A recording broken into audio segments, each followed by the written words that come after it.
Hello दोस्तों, इस video में हम बीटीएससी लैब असिस्टेंट के लिए हार्डवेयर एंड सॉफ्टवेयर टूल्स का प्रैक्टिस सेट नंबर 3 करने जा रहे हैं। पार्ट 1 और पार्ट 2 में हमने काफी सारे क्वेश्चंस को बहुत अच्छे से समझ के करा है। ये है हमारा पार्ट 3। आपको हाईली रिकमेंड किया जा रहा है कि पहले आप पार्ट 1 और पार्ट 2 को देख ले, एक एक क्वेश्चन को अच्छे से समझ लें, फिर आप प्रैक्टिस सेट नंबर 3 करें। तो सबसे पहला नंबर क्वेश्चन का आंसर क्या होगा बताइए। Which bash command displays all running processes in a hierarchical या फिर ट्री फॉर्मेट। हमारे पास काफी सारे बैश स्क्रिप्टिंग के कमांड्स होते हैं, तो बोल रहा है कि कौन सा कमांड है जो जितने भी प्रोसेस रन कर रहे हैं उनको ट्री फॉर्मेट में दिखाता है। कौन सा कमांड है जिसके हेल्प से आप जितने भी कमांड्स रन कर रहे हैं उनको हायरार्किकल फॉर्मेट में देखते हो। क्या आप पीएस ईएफ के हेल्प से देखते हो?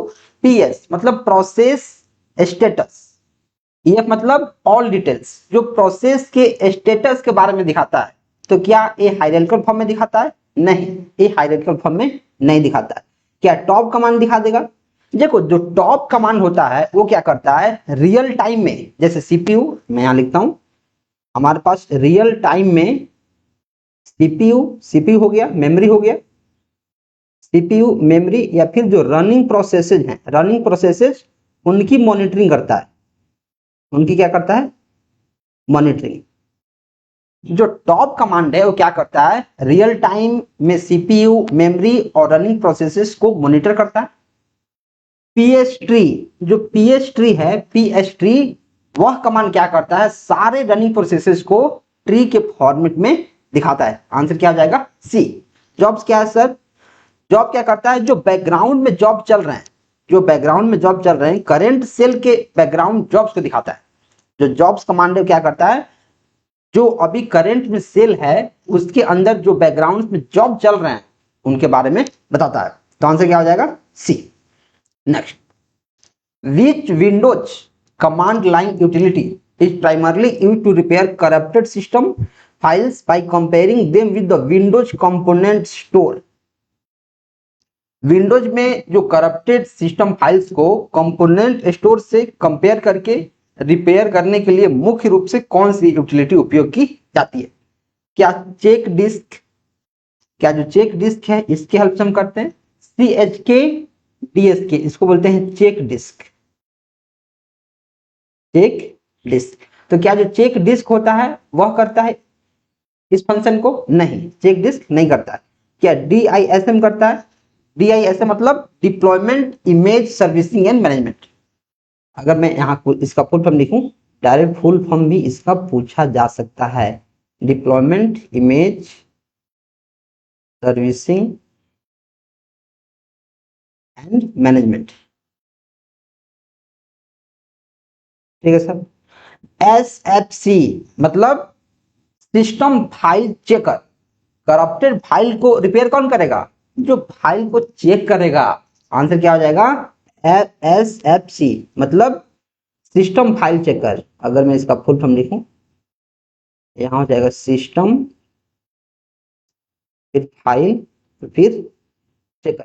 जो BCD एडिट होता है उसका फॉर्म क्या होता है? Boot configuration data editor. Boot configuration data editor. तो कौन कमांड है जो रिपेयर करता है करप्टेड फाइल को? वो करता है SFC यानी सिस्टम फाइल चेकर। जब भी फाइल्स को रिपेयर करने की बात आए तो आपको SFC को ध्यान रखना है। Next, which of the following maintenance practices best reduces the risk of electrostatic discharge while installing computer hardware. देखो, जब भी कंप्यूटर में आप ट्रबल शूट करते हो और कुछ एरर आता है या फिर कोई हार्डवेयर पार्ट हमारा खराब रहता है, जैसे मान लो आपका रैम खराब है, मान लो आपका सीपीयू का फैन खराब है, तो आप क्या करोगे भाई, फैन को लगाने में कोई दिक्कत थोड़ी है, फैन तो अपने से भी इंस्टॉल हो जाएगा, रैम तो अपने से भी इंस्टॉल हो जाएगा। तो आप क्या करते हो, अपने से इंस्टॉल करने की कोशिश करते हो। तो अगर आप अपने से इंस्टॉल कर रहे हो तो जो इलेक्ट्रोस्टैटिक डिस्चार्ज होता है, जो इलेक्ट्रिक करंट उससे निकलता है, उसके खतरे को आप कैसे कम कर सकते हो? ऐसा ना हो कि आप लगा रहे हो और आपको झटका मार दे, राइट? तो उस झटका को आप कैसे कम करोगे। Work on A carpeted floor, आप कारपेटेड फ्लोर पे काम करोगे, आप कुछ कारपेट बिछा दोगे फिर उसके ऊपर काम करोगे। Touch the motherboard with bare hands frequently, आप ऐसे ही अपने नॉर्मल हाथों से मदरबोर्ड को बार बार टच करोगे, इससे तो खतरा बढ़ जाएगा, खतरा बढ़ा देगा ये। Use an anti static wrist strap connected to ground, आप एक एंटी स्टैटिक स्ट्रैप का यूज करोगे। देखो यहाँ लिखा है इलेक्ट्रोस्टैटिक डिस्चार्ज निकलेगा, तो इससे बचने के लिए एंटी स्टैटिक हमें क्या चाहिए, एक दस्ताना चाहिए, राइट, तो हमें बचाएगा। Disconnect the monitor cable, monitor cable आप डिस्कनेक्ट कर दोगे तो क्या मदरबोर्ड में लाइन नहीं जाएगा। अगर आप मॉनिटर का केबल डिस्कनेक्ट करोगे तो क्या जो आप इंस्टॉल कर रहे हो वहां तक इलेक्ट्रोस्टैटिक डिस्चार्ज नहीं जाएगा। ये तो मॉनिटर के लिए हो गया, भगाओ, कारपेटेड फ्लोर पे काम करने से काम नहीं चलेगा। Next, a Linux shell script begins with #bin/bash, this line is called। आप जब लिनक्स की कमांड लिखना शुरू करते हो तो आप सबसे पहले, जैसे आप C++ में, सी लैंग्वेज में, जावा में आप हेडर फाइल्स लिखते हो, वैसे ही जब आप लिनक्स की कमांड लिखते हो तो आप उसमें #bin/bash लिखते हो। इसको क्या बोलते हैं? क्या इसको हेडर फाइल बोल देंगे? क्या ये प्रोग्रामिंग लैंग्वेज है? क्या इसको कंपाइलर का डायरेक्टिव बोल देंगे? क्या इसको इन्वायरमेंट का वेरिएबल बोल देंगे? इसको बोलते हैं सी बैंक। इसको क्या बोलते हैं हम? इसको बोलते हैं सी बैंक। अब देखो, सी बैंक बोलो या फिर हैश बैंक बोलो, दोनों बात सेम है। जो हैश है, हैश का जो हमारे पास सिंबल है इसको बोलते हैं हैश, और जो एक्सक्लेमेशन है इसको बोलते हैं बैंक। तो इसको हैश बैंक भी हम बोलते हैं। हैश बैंक बोलो या फिर सी बैंक बोलो, दोनों बात सेम है। Next, which bash file command suppresses the display of commands during execution? Bash file का वह कौन सा कमांड है जिसके हेल्प से हम क्या करते हैं, सप्रेस करते हैं the display of command during execution. Execution के दौरान जो चीजें हमारे एग्जीक्यूट होती हैं उसको, बैच फाइल एग्जीक्यूट होने पर कमांड्स को डिस्प्ले होने से रोकने के लिए कौन सा कमांड का उपयोग हम करते हैं? क्या TLS कर देंगे, पॉज कर देंगे, इको ऑफ कर देंगे, इको ऑन कर देंगे, क्या करें? देखो, जो CLS होता है इसका मतलब होता है clear screen. Clear screen, screen पे अगर कुछ लिखा हुआ है तो उसको आप क्लीन कर सकते हो, किससे? क्लियर स्क्रीन से। पॉज क्या होता है सर? जैसे पॉज नेम सजेस्ट कर रहा है, पॉज मतलब क्या होता है? टेम्परली चीजों को रोकना, कुछ समय के लिए पॉज लगा देना, उस पर रुकावट कर देना। इको ऑन मतलब कमांड्स को डिस्प्ले करना शुरू करना, मतलब इको ऑन से तो डिस्प्ले होगा, लेकिन जब आप इको ऑफ करोगे तब डिस्प्ले नहीं होगा। और यहां डिस्प्ले को क्या करना है? सप्रेस करना है, मतलब रोकना है। सप्रेस मतलब रोकना। यही अगर इसको चालू करना रहता तो क्या होता है? Eco on. एक एक चीज को ध्यान रखना है। Next, after installing a new graphics driver, आपने एक नया ग्राफिक्स ड्राइवर को इंस्टॉल कर लिया। The display starts flickering continuously, अब डिस्प्ले क्या कर रहा है? फ्लिकर कर रहा है, उस पर कुछ लाइन आ रहा है। What should be the first trouble shooting step? आपने एक नया ग्राफिक्स ड्राइवर को इंस्टॉल कर लिया है, लेकिन फिर भी जो डिस्प्ले है वो फ्लिकर कर रहा है, तो सबसे पहले आप क्या जांच पड़ताल करेंगे? रिप्लेस द मॉनिटर इमीडिएटली, आपने ग्राफिक्स को तो बदल ही दिया है, ग्राफिक्स ड्राइवर को, क्या अब आप मॉनिटर को जल्दी से बदल देंगे? आप मॉनिटर को बदल देंगे? नहीं, मॉनिटर में कोई दिक्कत नहीं है। रोल बैक और री इंस्टॉल द ग्राफिक ड्राइवर, आप जो ग्राफिक्स का ड्राइवर है उसको या तो री इंस्टॉल करेंगे या फिर इसको रोल बैक करेंगे।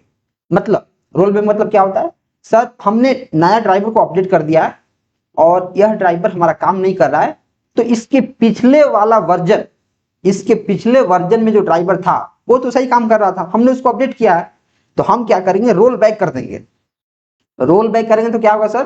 कि जो हमारे पिछला वर्जन था जो सही से काम कर रहा था वह आ जाएगा, और वह आ जाएगा तो हमारा काम करेगा। तो हम क्या करेंगे? सिंपली रोल बैक कर देंगे। री इंस्टॉल विंडोज, अगर ग्राफिक्स ड्राइवर काम नहीं कर रहा है तो क्या हम विंडोज को इंस्टॉल कर देंगे? री install. SMPS switch mode power supply को रिप्लेस कर देंगे? नहीं, हम क्या करेंगे? रोल बैक करेंगे। Next, which command is used in Linux to make a shell script executable. Linux का वो कौन सा कमांड है जिसके हेल्प से जो हम सेल में स्क्रिप्ट लिखते हैं उसको एग्जीक्यूटेबल बना सकते हैं ताकि वह एग्जीक्यूट हो सके। क्या ch change mode plus x script dot sh लिख सकते हैं? एग्जीक्यूट स्क्रिप्ट डॉट sh लिखेंगे, रन स्क्रिप्ट लिखेंगे, change mode -r script dot sh लिखेंगे। अब देखो हमें क्या करना है, जो स्क्रिप्ट है उसको एग्जीक्यूट करना है, एग्जीक्यूट करना है, एग्जीक्यूट करना है। तो हम क्या करेंगे, चेंज मोड तो लिखेंगे ही, मोड हमारा चेंज करो, चेंज मोड करो किस में, एग्जीक्यूटेबल में, एक्स मतलब एग्जीक्यूटेबल और ये हमारा फाइल का नाम। मुझे सही दिख रहा है? क्या एग्जीक्यूट कमांड होता है? नहीं। क्या रन हम कर देंगे? नहीं करेंगे। क्या चेंज मोड हम राइट कर देंगे? नहीं। हमें क्या करना, एग्जीक्यूट करना। एग्जीक्यूट के लिए +x। अब देखो अगर -x है तो क्या होना है, मतलब रिमूव करना है। अगर r है +r तो क्या करना है, रीड करना है। अगर -r है तो अनरीड करना है और +w है तो राइट करना है। लेकिन हमें क्या करना है, एग्जीक्यूट करना था, यहाँ एग्जीक्यूट लिखा है तो एग्जीक्यूट के लिए क्या है +x। -r किसके लिए, अनरीड के लिए, ये तो नहीं होगा। रन से हमारा शुरू नहीं होता है, ये गलत। एग्जीक्यूट से शुरू नहीं होता है, ये गलत। ch मोड मतलब, अगर ch मोड के बारे में आपको बताऊं तो होता है चेंज मोड। आप मोड को चेंज करो कि आपको क्या करना है, रीड करना है, राइट करना है, एग्जीक्यूट करना है, करना क्या है, आंसर क्या हो जाएगा, ए। नेक्स्ट, ड्यूरिंग ऑपरेटिंग सिस्टम का installation the installer can not detect the SSD। मान लो आप ऑपरेटिंग सिस्टम को इंस्टॉल कर रहे हो लेकिन जो इंस्टॉलर है उसको कहीं भी SSD नहीं मिल रहा, तो ऑपरेटिंग सिस्टम इंस्टॉल कहां होगा। Which is the most probable cause, सबसे जो संभावित कारण है वो क्या है। करप्टेड वॉलपेपर, क्या वॉलपेपर करप्टेड है इसलिए नहीं होगा, वॉलपेपर से क्या करना है। मिसिंग स्टोरेज कंट्रोलर साटा NVMe ड्राइवर और इनकरेक्ट बायोज मोड, अगर बायोज मोड सही नहीं है या फिर जो हमारे पास स्टोरेज कंट्रोलर है वो अवेलेबल नहीं है। लो मॉनिटर ब्राइटनेस, क्या मॉनिटर का जो ब्राइटनेस है उससे कुछ भी फर्क पड़ता है ऑपरेटिंग सिस्टम के इंस्टॉलेशन, नहीं पड़ता है सर। कीबोर्ड लेआउट से फर्क पड़ता है, नहीं पड़ता है। हमारे पास जो स्टोरेज है वही नहीं मिल रहा, जो स्टोरेज का कंट्रोलर है वही नहीं मिल रहा है, इसलिए SSD को डिटेक्ट नहीं कर पा रहा। Next, which Windows command displays detailed IP configuration including MAC address and DHCP information। हमारे पास काफी सारे कमांड्स होते हैं जो हम कमांड प्रॉम्प्ट में रन करते हैं जिससे अलग अलग चीजें की इंफॉर्मेशन जो होती हैं उनको हम रिट्रीव कर पाते हैं। तो कौन सा विंडो का कमांड है जिसको अगर आप रन करोगे तो आईपी कॉन्फ़िगरेशन तो दिखेगा ही दिखेगा, साथ ही साथ मैक भी दिखेगा और डीएचसीपी भी दिखेगा। मैक एड्रेस क्या होता है सर, फिजिकल एड्रेस। डीएचसीपी क्या होता है सर, जो डायनेमिकली आईपी एड्रेस डिवाइसेज को असाइन करता है, डायनेमिक होस्ट कॉन्फ़िगरेशन प्रोटोकॉल। ठीक है सर, समझ गया। तो क्या पिंग कमांड से हो जाएगा, पिंग से। जो पिंग कमांड होता है ए नेटवर्क कनेक्टिविटी का काम करता है कि कनेक्शन एस्टेब्लिश हुआ है कि नहीं, क्या आईपी कॉन्फ़िग हो जाएगा। जो आईपी कॉन्फ़िग होगा वो मैक्सिमम चीजें आईपी से रिलेटेड बताता है, लेकिन आईपी कॉन्फ़िग जो ऑल है इसमें मैक एड्रेस डीएचसीपी सब हो जाएगा, तो आंसर क्या हो जाएगा हमारे पास, डी। जो आईपी कॉन्फ़िग ऑल है वो आईपी एड्रेस को दिखाएगा, सबनेट मास्क को, डिफॉल्ट गेटवे को, फिजिकल एड्रेस को, डीएचसीपी इनेबल, डीएचसीपी सर्वर को, डीएनएस और लीज इंफॉर्मेशन सबको दिखाएगा। कौन, IP config all. Next, which trouble shooting methodology correctly follows the comp TIA standard sequence. मतलब जब भी हम ट्रबल शूटिंग करना शुरू करते हैं, जैसे मान लो आपने लैपटॉप ऑन किया, आप लैपटॉप को ऑन कर रहे हो, आपका जो स्क्रीन है ब्लू हो गया, ब्लू स्क्रीन आ गया, BSOD, blue screen of death, ये मैंने आपको बैच में पढ़ाया हुआ है। तो जो BSOD हो रहा है, या फिर जैसे आपने स्क्रीन ओपन किया, आपने लैपटॉप ओपन किया, एक बीप तरह का साउंड आ रहा है, तो आप कैसे पता चलेगा कि अब क्या करना है। जो बीप साउंड आ रहा है वो क्या है, किस चीज का इंडिकेशन है, ब्लू स्क्रीन आ गया, फ्लिकरिंग आ गया। ये सारे हमारे अलग अलग मेथडोलॉजी हैं जिसके हेल्प से हम जानते हैं कि अगर ऐसा इशू आ रहा है तो इसका सोल्यूशन क्या होगा। जो ट्रबल शूटिंग होता है मतलब समस्या को पहचानना और उसकी समाधान करना। ट्रबल शूटिंग, समस्या को पहचानना है, उसकी समाधान करना है। तो क्या पहले आप वेरीफाई करते हो, फिर आइडेंटिफाई करते हो, फिर टेस्ट करते हो, फिक्स करते हो, डॉक्यूमेंट करते हो। सबसे पहले क्या आप वेरीफाई कर दोगे? आपने प्रॉब्लम को देखा नहीं, क्या आप वेरीफाई कर देंगे? पहले आप प्रॉब्लम को आइडेंटिफाई करेंगे, गलत है। पहले आप प्रॉब्लम को फिक्स ही कर देंगे फिर आइडेंटिफाई करेंगे, गलत। पहले आप प्रॉब्लम को आइडेंटिफाई करेंगे, फिर उससे रिलेटेड थ्योरी एस्टेब्लिश करेंगे कि कैसे सॉल्व होगा, फिर उसको आप टेस्ट करेंगे कि जो आपने अप्लाई किया वो काम कर रहा है कि नहीं, फिर इंप्लीमेंट करेंगे, आप उसको फिक्स करेंगे, फिर वेरीफाई करेंगे और फिर उसको लिखेंगे कि हाँ ऐसा एरर आएगा तो ऐसे हमें सॉल्व करना है। आइडेंटिफाई करेंगे, फिक्स करेंगे, डॉक्यूमेंट करेंगे, वेरीफाई क्या लास्ट में करेंगे, क्या हो जाएगा? Option C. और गाइज अगर आप बीटीएससी के लिए काफी सीरियस एस्पिरेंट हैं तो मैं आपको इंडिया का सबसे भयंकर कोर्स रिकमेंड कर रहा हूं। आप हमारे इस बैच से ऐड होके एक एक चीज पढ़ सकते हैं और 2 से 3 बार अगर आपने रिवीजन कर लिया तो इस बात की मैं आपको गारंटी दे रहा हूं खुले मन से कि आप एक एक क्वेश्चन का आंसर कर देंगे, क्योंकि इस कोर्स में वो सारी की सारी चीजें पढ़ाई जा रही हैं जो एग्जाम्स के लिए काफी ज्यादा इंपॉर्टेंट है। 2 से 3 बार प्रैक्टिस करना बनता है। अगर आपने इतना कर लिया, अगर आप इतना मेहनत कर सकते हैं कि कोर्स को 2 से 3 बार पढ़ सकते हैं, तो फिर आप इस व्हाट्सएप नंबर पे हमें हाई लिख मैसेज कर सकते हैं या फिर डिस्क्रिप्शन में लिंक है इस कोर्स का, आप जाकर हमारे वेबसाइट से या फिर ऐप से आप इसको एनरोल कर सकते हैं। कोई भी डाउट आएगा कभी भी तो मैं आपके लिए हमेशा खड़ा हूं। इस नंबर पे मैसेज करना, आपके डाउट को रिजॉल्व कर दिया जाएगा। और अगर आपको कुछ डिस्काउंट चाहिए तो आप गेट10 कूपन कोड यूज कर सकते हैं, GET10, आपको 10% का डिस्काउंट मिल जाएगा, या फिर आप 497 का ले सकते हैं, काफी अफोर्डेबल प्राइस में रखा है। चलिए मिलते हैं नेक्स्ट वीडियो में, तब तक आप चैनल को सब्सक्राइब कर लीजिए। और हमने इस कोर्स के अंदर बहुत सारे वीडियो डाले हैं यूट्यूब पे भी, उसको भी देखते रहिए और कोर्स के अंदर एक एक चीज देखिए। या फिर आप चाहते हैं कि सिर्फ नोट से पढ़ना तो आप नोट्स को भी ले सकते हैं, लेकिन इसमें सब चीज इंक्लूडेड है। चलिए मिलते हैं नेक्स्ट वीडियो में, तब तक आप चैनल को सब्सक्राइब कर लो।